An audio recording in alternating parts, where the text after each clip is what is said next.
everybody. So today we are in the culinary arts class and we're learning about Strand A, identify the components of stock, soups, and sauces, and Standard 4, identify the 5 mother sauces. So before we get started, we want to make sure our hands are very clean, especially this time of year and with everything that's going on. So I'm going to go wash my hands. So I had a friend give me a little piece of paper, and it said that the CDC recommends that you wash your hands for 20 seconds and that the average person can hold out a yell for 20 seconds. So if you're needing to release some stress while you're washing your hands, just yell as long as you can, and that should be about the right time for you washing your hands. Or you can sing the ABCs or whatever you need to do to make sure that your hands are clean. So rinse those off.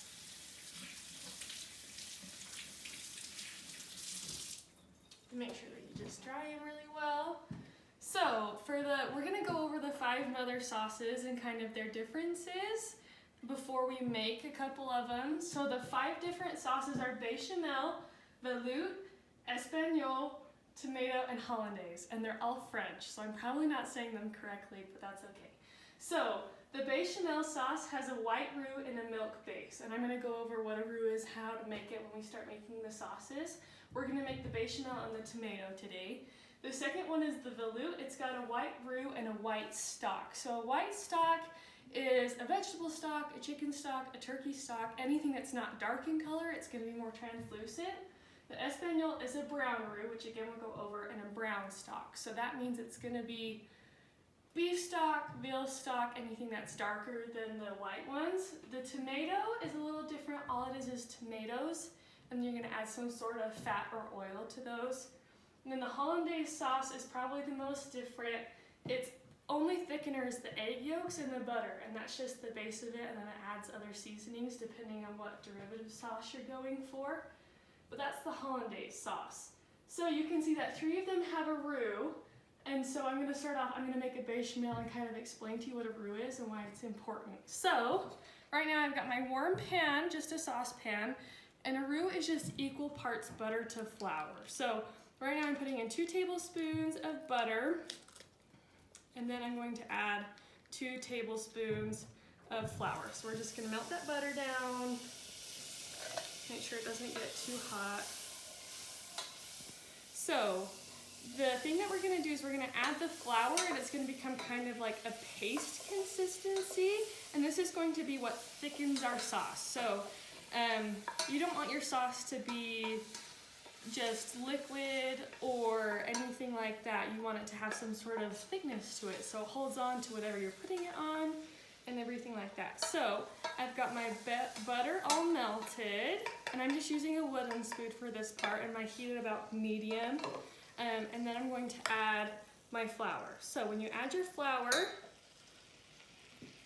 you're just going to want to mix that in, and it's going to be kind of this weird Play-Doh sort of consistency, and it's going to be kind of this light brown color. It's more of a white. So the differences between the different sorts of roux, as you can see, the bechamel is made with a white roux and the espagnole is made with a brown roux. Is a white roux is you're just cooking it just until the flour is cooked out, and it's still going to be kind of a white color. If you cook it a little longer than that, it's called the blonde roux. And then a brown roux is like around 5 minutes, and it's going to be a lot darker, and that's what's going to change the color of your sauce. So right now I'm just making a white to blonde roux because the bechamel sauce is a white sauce. But if you wanted it to be a darker, like brown gravy or something like that, you're going to cook it for a little bit longer, so that way the darkness is going to kind of get in there and you're going to have a darker sauce. Okay, so now I've got my roux. It's kind of like this thick sort of Play-Doh color, and it's pretty light. It's not too dark. So I've just been cooking that for just a few minutes, just until they're evenly incorporated, and I've seen that the color's gotten a little bit darker, knowing that that flour is being cooked. So at this point we're going to add our liquid. The important part with adding liquid is that to a roux is that one has to be hot and one has to be cold. If they're both hot or they're both cold, they won't really mix together all that well. So I'm going to switch to a whisk, and I'm adding 1.5 cups of milk. And you want to whisk as you go and just add your milk slowly.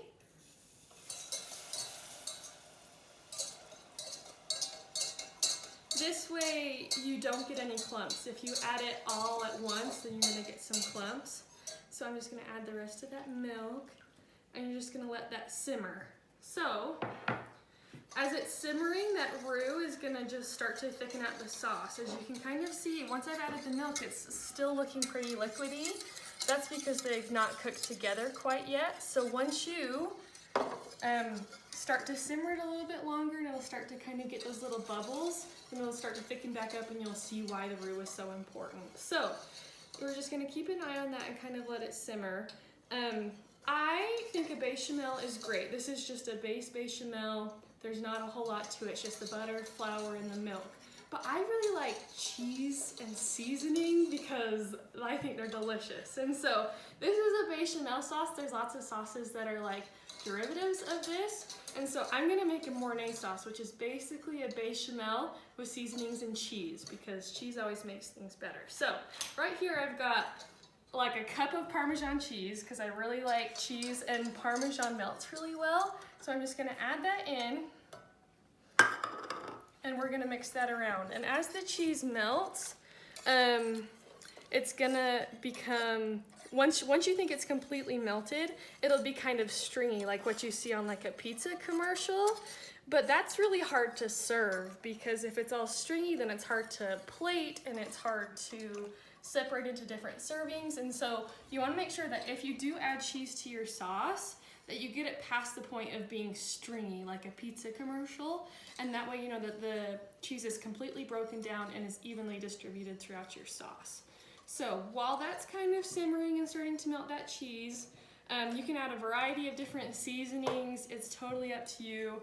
One of my favorites, a lot of people add nutmeg to these, but one of my favorites is, it's called the Verls. It's from the local restaurant in Logan, Juniper Takeout. And so I just really like the seasoning. I think it goes really well with this sauce. So I'm just gonna add a little bit of that, and then you can just kind of season it to taste for these, like salt and pepper. So I'm gonna add some of that and just kind of whisk that in as it starts to slowly get thicker. You can kind of already, as I'm stirring it, I can see that it's starting to get thicker, and it's gonna be nice to serve over like noodles or chicken or something like that. So as that's kind of melting down, here's that stringiness. You want to cook it past that point, or else it's too hard to serve. While this is kind of simmering, I'm gonna keep a close eye on it, but I'm gonna scoot it over, and we're gonna make another sauce. So these are just my two favorite sauces of the Five Mother sauces. We're gonna make a tomato sauce, and the tomato sauce is really easy. All it is tomatoes and some sort of fat and oil. And then there's other tomato sauces that are like derivatives of that. So I'm gonna make more of like a marinara sauce that again would be great at like, you'll find at like the Olive Garden or something along those lines. So right now, tomatoes aren't really in season, and the grocery store was kind of low in stock, as I'm sure you all know at this time. So I've got 2 cans of just whole peeled tomatoes just in this right now. And so all I'm gonna do is I'm gonna add 1 tablespoon of extra virgin olive oil to this. And you can use other oils, but I feel like olive oil gives it that kind of like Italian taste. So that's all she wrote, really.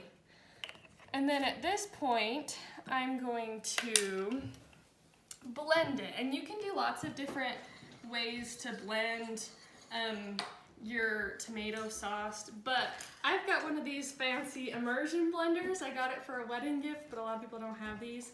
And so what I'm going to do, you can put this in just a normal blender or like a little NutriBullet thing or something, but what I'm gonna do is I'm just gonna stick this in and blend away. So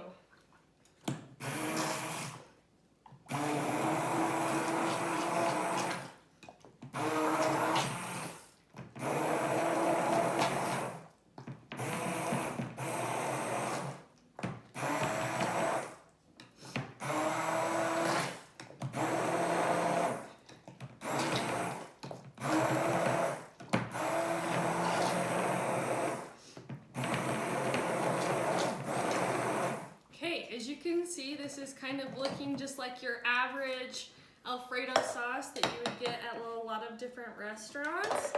And it's just gonna be pretty plain. There's not a lot of flavor in this just because all it is tomatoes and that oil. But a lot of people will add different seasonings, or there's like marinara sauce that you'll get on like pizza or something. Usually they add onions or garlic or celery a lot of the times before they blend it, but this is just a plain old regular tomato sauce. If you have fresh onions or garlic, then you're gonna wanna add that before you blend. But again, all I've got is dried, and so what I'm gonna do is I'm just gonna sprinkle some of that in, just to add some more flavor. And then again, you can just taste it and see what you need more of, what you need less of, or some garlic, and then you can just stir that in. And then this is really, I think it's better served warm, so you can put it in a saucepan like what I have my bechamel in, and that tastes great. And so those are kind of just your two basic sauces. So if you're like me and you're a college student and you're wanting to go to Olive Garden but you really just don't have the budget for it, it's actually really cheap if you make it at home. And so these are just the two basic sauces that you're gonna find at like every Italian restaurant everywhere, but they're really cheap and they're really easy. Plus there's a lot of different uses for them. So these are just kind of the basic sauces of the tomato and the bechamel. But the tomato is great like over chicken or spaghetti or anything like that, but it's also great for like a base of like a pizza sauce or something like that. And the bechamel is really great. It's kind of like an Alfredo sauce, but it also works. A lot of people use this for like homemade macaroni and cheese, or like to thicken up soups, like if you're making a cheesy potato soup. So there's lots of different uses for these, and they're all really delicious. So I would normally serve this to you in class, but obviously I can't. So if you want and you've got all these ingredients at home in your quarantine, make it and throw it over some noodles and it'll be great. Thanks for joining me in my little virtual kitchen.